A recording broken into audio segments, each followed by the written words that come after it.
Next point आपण घेऊया, जे बेनिफिट्स काय आहेत.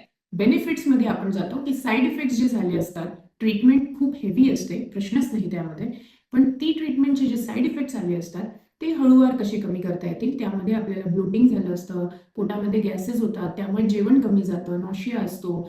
आता हे सगळं कमी असल्यामुळे एनर्जी लेवल्स डाऊन होतात, तर थकवा अजून वाढतो हळूवार काळांतराने.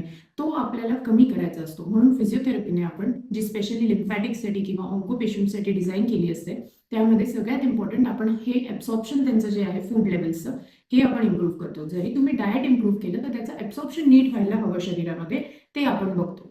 त्याला इंटरमिटंटली पेस करतो.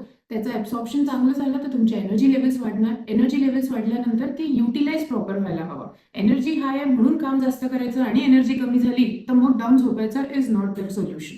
त्याला कसं दिवसभरामध्ये रुटीनली ॲडजस्ट करायला पाहिजे, मॅनेज करायला पाहिजे, लाईफस्टाईल काय मॉडिफाय करायची, आपल्या ज्या ॲक्टिव्हिटीज करणं गरजेचं आहे त्यांना कसं डिवाइड करायचं, हे आपण तिथे बघू शकतो. आणि हळूवार जेव्हा काळांतराने एनर्जीने एक्सरसाइजेसने जेव्हा एनर्जी वाढायला लागणार तेव्हा आपल्याला त्याचा बेनिफिट दिसून येतो.